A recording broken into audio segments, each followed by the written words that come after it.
Alright, what else can we talk about? Well, you want to continue on with the Spidey costume? Yeah, I think we've said what we've had to say. Alright. On a small note, I just Hmm? found this article. Hmm? The Star Trek XXX is filming this weekend. Sorry Oh to my bring up the god. point. There, Okay, folks, so we did an earlier chat where we talked about superhero porn, and now it's just porn in general. It's parodies. They're really trying to, like, the porn entertainment industry. They're really trying to profit off of parodies. I mean, we've got the Simpsons parodies, much to Jordan's dismay. Um, he we've wants to see got a She-Hulk one. uh, that'd be incredibly weird. Um, there's just a lot of porn parodies going out, notably which Superman, Batman, um, Just Ass League. Just Ass League. Hmm? But honestly, a Star Trek one, set your phasers on vibrate. I mean, it's just things like that would be. Yeah. Yeah. Since we're on this completely dirty, useless topic, Again. yeah, Yeah, I get. let's move it a little bit to something else that's just completely dirty and it's going to be good for nothing. X-Men First Class, or as we like to call it, Fist X-Men Ass. fist ass. Fist Ass. Yeah. Hmm? Um, I don't know how I feel about this because okay, I'm gonna start first on this for Fist Ass. When it comes to this movie, we haven't been given enough information to either make us wow it or boo it. So Oh, we've gotten enough information yeah, to boo it. okay, there's okay for loyal fans, there is enough information. I apologize. It's just it's not what we were expecting for an X-Men movie. We actually expected the first class of X-Men. We expected Mm. Marvel Girl, Cyclops, Beast, Iceman, and Angel, the original five X-Men. That's what we wanted to see. But Granted, instead, we couldn't have Iceman and Angel, but those other ones, there's no fucking problem, and you could throw Storm in there if you wanted. it could have even just That's been another thing. a reboot. Who says reboots aren't possible with X-Men? Um, They're doing it with Wolverine, sorta. yeah, sorta. Um, Yeah, we'll touch on that in a little bit. yeah, but honestly, with this, we have to remember that they're going into a time period that could be really, really good. I mean, when you're looking at all the movies that touch on the 60s racism, it's really powerful emotional stuff that because we've already gone through these moments in time where racism has hit a peak, and then people have had to do everything in their power to see peace on both sides. And now we are living more or less in that peace that they worked so hard to fight for. And pretty much that's the whole idea of X-Men is racism and Mm, fighting against it and mm, living with your fellow brother. So I honestly have high hopes for what Charles Xavier and Magneto can do and see their mm. story because they're not doing the X-Men Origins Magneto movie. They're just going to do this. And with Mm. Matthew Vaughn can do, because I loved Kick-Ass. Matthew Vaughn is also fantastic, so we should be putting our faith in. Mm. Sorry, we should But because we know he can do a good job, but Mm. it's just not going to be that teenage superhero movie that we wanted, which is unfortunate because I'm a big Cyclops fan. Um, Now, sorry, what I'm what I'm gonna uh, what I'm really looking forward to is I know that Magneto and Xavier are going to be really good roles to look forward to seeing. Only problem is they put them in the yellow and blue or black costume, which I don't get if they're supposed to be the heads of the institute. yeah, Yeah, that's no, a problem I have because yeah, I would have liked to seen the teenagers actually in superhero costumes instead of that god awful black leather. I mean, it makes sense. They're teachers at a school for the gifted, and the X Men where armor that is bulletproof. But even then, it's just even Scott Summers says in Uncanny X-Men, "Too bad, Logan. We're superheroes, and superheroes wear costumes. That's just the way Hmm. it is. We symbolize hope for a better world." So it's that ideology that I wanted to see in X-Men, and I had high hopes that they actually were going to wear costumes. Hmm. And Scott Summers, for once, wasn't going to get his ass raped by writers and directors. Um, but that's completely on another topic. The point is, I actually wanted to see faithful, long interpretations of these characters, and not just focus on Wolverine. Even though Wolverine is awesome, he's just the focus in every single movie, and it gets annoying. He's supposed to be seen in the background, not front row center. You know. Hmm. All right. So, what do you guys think? I also think that you're talking about they're doing a really good time, but um, the only ones that would really fit would be Magneto and Xavier. And maybe Beast. We don't know how old he is, Yeah, really. yeah, Well, Beast would be like the only one. my problem with Beast is that Hank McCoy in that one cameo really screwed them over, because in that one cameo in X-Men United in the bar scene, you look at Oh, yeah. uh, TV, Mm. and then you see Hank McCoy as subtitles on the bottom, and then you see him talking. He And he's not clearly blue. he's not blue. He doesn't have Mm. blue hair. He simply is a normal person before his mutation, which is um, Which which is probably only like yeah, 2 years later. yeah. But the point is that they'd have to retcon that scene, and that's the problem. So I Mm. don't see them doing Beast. I'd want them to do Beast, but it's also one more thing. Beast should be on the X-Men. He's not on the X-Men. And instead they're doing characters Hmm. that I do not care about, like Banshee. I'm sorry for the Banshee fans, all two of them, but honestly, it's just this is ridiculous. We're getting Mm. Banshee, we're getting Mystique, which Mystique is awesome and sexy, but the point is, oh, and Emma Frost. Don't forget Emma Frost, Tits McGee, and all her STD infested Koosh. But the point Mm. is, it just we're getting the wrong people in this movie. That's the problem. Um, honestly, I have hopes for the future for this movie. But for X-Men, I'm gonna be naive and say it's gonna turn out great. Maybe not awesome, but it'll turn out great. A lot of fans are saying this is gonna be absolutely shit. Hence why we have people saying X-Men fist ass.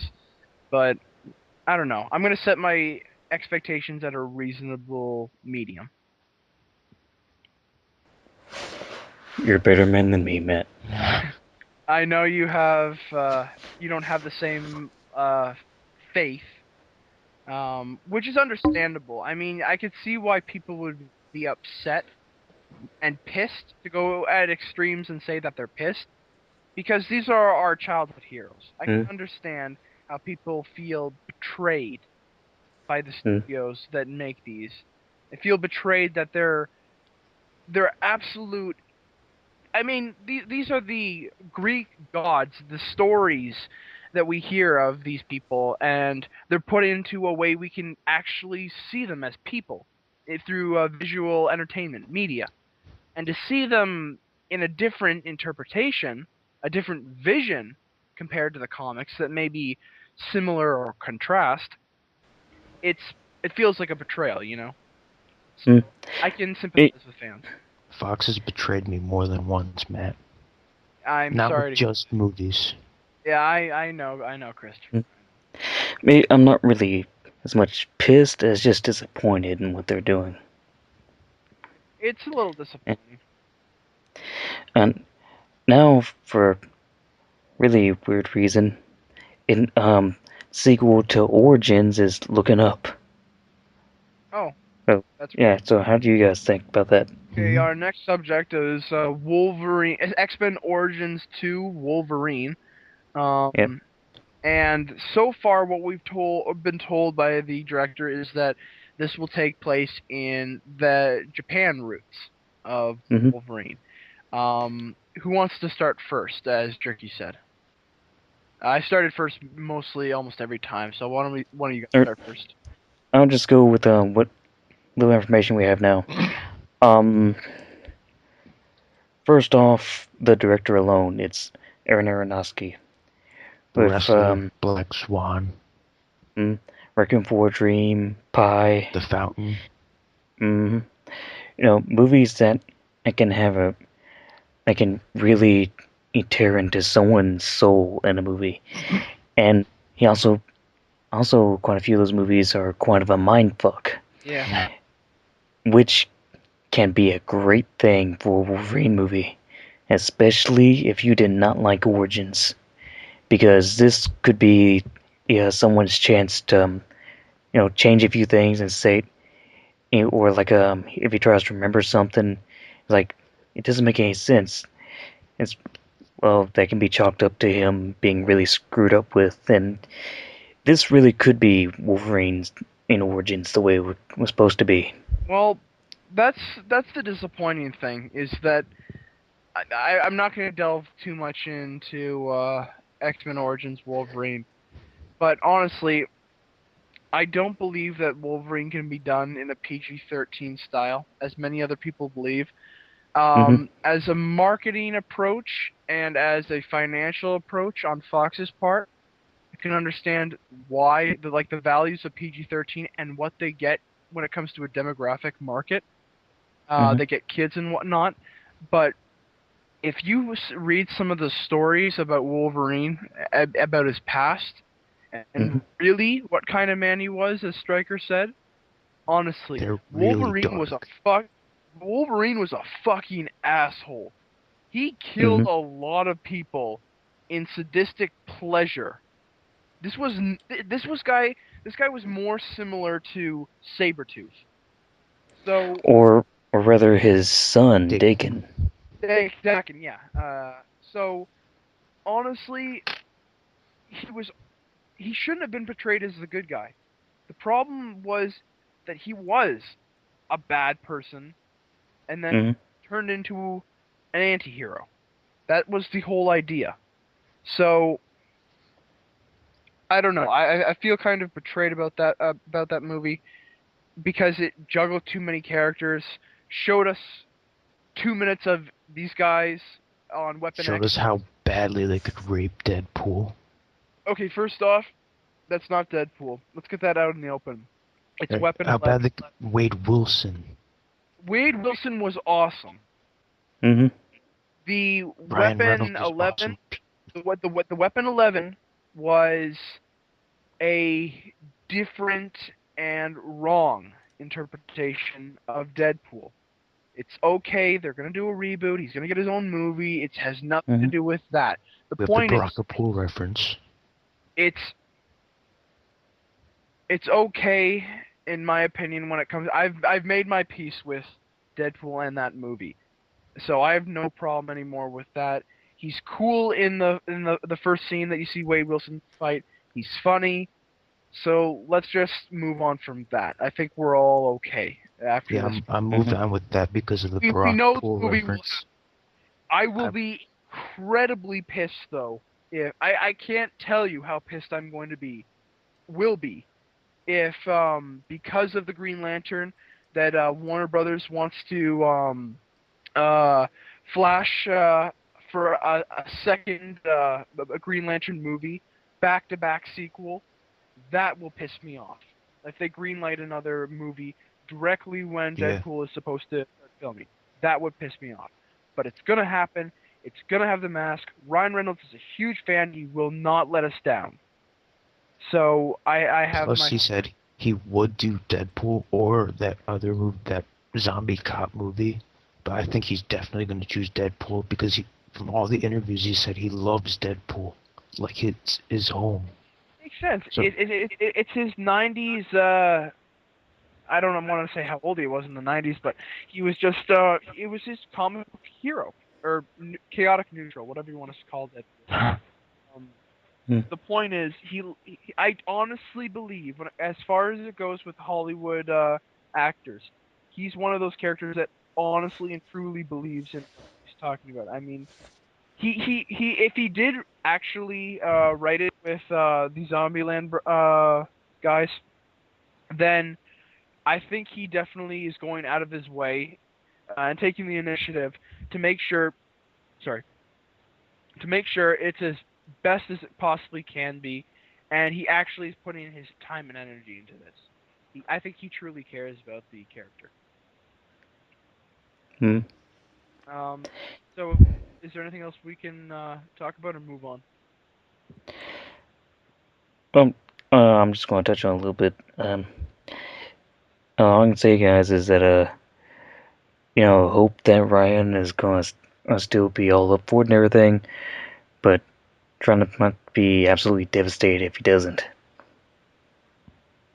I Yeah, think with because he's pretty much spearheading the project. It'd just be a really dick move to drop it. one thing Hmm. about Deadpool is though that we're overlooking is that it's not called Wade Wilson. I mean, a lot of comic book movies have the title Batman, Superman, Spider-Man.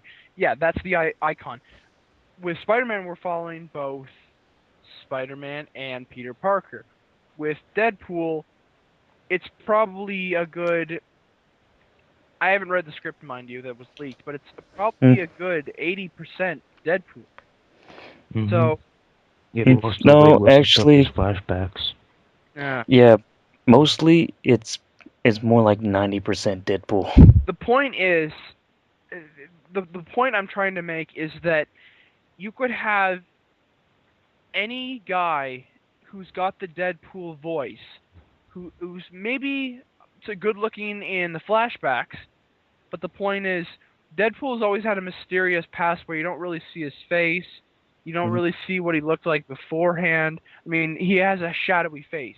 The point is that you could put any amount of makeup, and with today's makeup, you can make him look however you want with the scars and whatnot, the mutated face. So it comes down to having the kick-ass voice, not the kick-ass looks. So you don't need Ryan Reynolds. You want Ryan Reynolds because he's funny. He can do comedy, and he can do action, and he's the perfect blend of both. Ryan Reynolds would make an awesome, and will make an awesome, Deadpool. But the point is, it would be a loss, but it wouldn't be as heavy as, say, um, I don't know, Christian Bale's Batman, I guess. Though I'm sure some fans would have a big relief knowing that throat cancer is going to be gone and cured.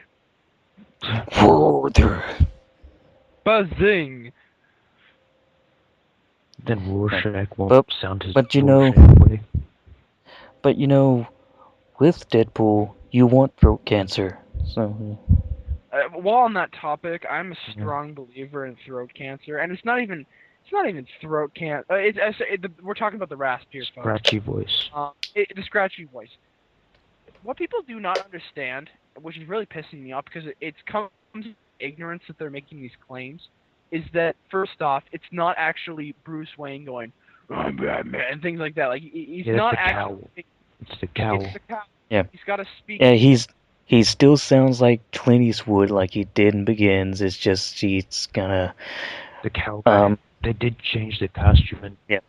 No, the it He comes has a down voice to filter. this voice box that he's got a microphone in the cowl, and that's what makes, to quote the guide of Batman Begins, which talks about the equipment, is that it makes these unearthly sounds. So basically, that's why he has the weird voice. And when you come down to it, the guy would have to go 1,000 miles to meet someone he didn't that didn't know him. They're gonna have video interviews. They're gonna have public events where they hear Bruce Wayne talking. So honestly, people are gonna know his voice. Anyone, Hmm. and they just have to look. His chin could also give him away. I mean, these are things we're overlooking, but when it comes down to it, if you're going to be a superhero, you have to distance yourself as much as possible. And honestly, when I watch Batman Begins and Dark Knight, more so in Dark Knight, because in Batman Begins he didn't do the rasp as much, but in Dark Knight, when you look at the two characters, you could honestly think they're two different actors. That's what's really great about it.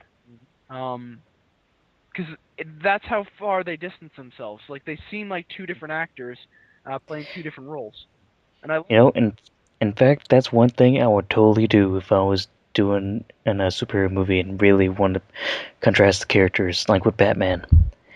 Just go ahead and have two fucking actors. No, seriously, get two guys that kind of look alike, and can just have them like that. Just have it be really distinct between them. something something I want to also note on that every scene, almost every scene that Nolan has done with Batman and Bruce Wayne, he's never actually put them in the same connection. Well, apart from I know Bruce Wayne in private plans what Batman is going to do, and he talks about Batman and all that, but in Batman Begins, when he sedates Rachel Dawes, and he takes off the cowl. You see his hair for a moment, and then he walks off, and then he's back in his tux. And Well, in that's because he has raccoon eyes. yeah, also in the Dark Knight when he takes off his armor and he's sitting in the chair after Rachel has died and Harvey's been hospitalized. You never actually see clear light as day Bruce Wayne in a Batman costume. And I like that. I like how Nolan has made that specific. Like they're two different people, in two Mhm. different bodies. Maybe the same soul existing in both, but they're two different distinct characters, and I like that. Whereas seeing way too much of Tobey Maguire in a Spider-Man costume, Yeah, um, every single fucking movie he gets his mask ripped off. that pissed me Yeah. off so much. And I'm glad that they did not pull that cheap ass shit in Batman, not once. Hmm. While we're on that subject, I just want to. This has always bothered me about Spider-Man compared to Batman. Um, Spider-Man. Here, if you guys don't know, folks, is that in every single Spider-Man movie, um, in the first one he gets a grenade to the face. In the second one he takes off his mask. The third one he gets it torn by Venom. And no, he gets it smashed and Ripped. ripped by Sandman, and then he gets it torn off by Venom. This, what we call, folks, is the actor wanting to get as much face time Hmm. as possible, and it's an agent move saying he needs more face time. He needs face time in costume. It is a cheap. And that's exactly what happened with Venom in Spider-Man 3 too. They kept just showing They his did that. face. He did that too. Honestly, it really pisses me off. It's to show that the actor having as much connection. I guess people can say, okay, well, we get to see their mouth move, and we get to see facial expressions. Maybe we're not getting the facial expressions we want. Honestly, if the character is going to be on screen for 10 minutes, I want to see Venom's face, not Eddie Brock's. I've seen Eddie Brock's for Hmm. most of the movie, but what really pisses me off is that Peter Parker finds as much opportunity he looks for as much opportunity to take off the mask. He's at a parade with so many televised newscasts. He takes off his mask and say, "People love me. They love me." Like he doesn't appreciate the secret identity whatsoever. Honestly, um, and the way he's just the shown in every movie, taking off his mask and having a final fight scene without it, it gets really annoying. It's Hmm. cliched, and it definitely comes down to the representation of Tobey Maguire trying to get him as much screen time, and I don't like that. I'm glad that Dark Knight didn't even do it once. Neither did Batman Begins in the final fight scene with Ra's al Ghul, even though it was a personal fight, and they still Hmm. pull it. And I couldn't be happier. They're really treating it as Batman is completely different than Bruce Wayne. God, we love Nolan. Yes, we do, and it's a little unfair how because what I've come to realize is that when you care about it so much, you can Hmm. have blind love. You can have complete blinding love. They're the next Christ, and they could do something bad. Nolan could do something absolutely horrible, and we'd overlook it for the fact that he's done Dark Knight. the fact that he's done Batman Begins. So it's a little unfair to the ones that don't have our love and don't have our respect. They may And you know who you are. you know who you are. No, the ones that haven't I'm earned it, sorry. but it's just blind love when it comes to fans is really powerful, and the majority of the fans have it, unfortunately. People don't make rational thoughts on movies for what they are. They just their love clouds their judgment, unfortunately. Me being one of those people. Yeah. I mean, it shows someone that just loves their product and won't let anyone tarnish it, like Exactly. Nolan.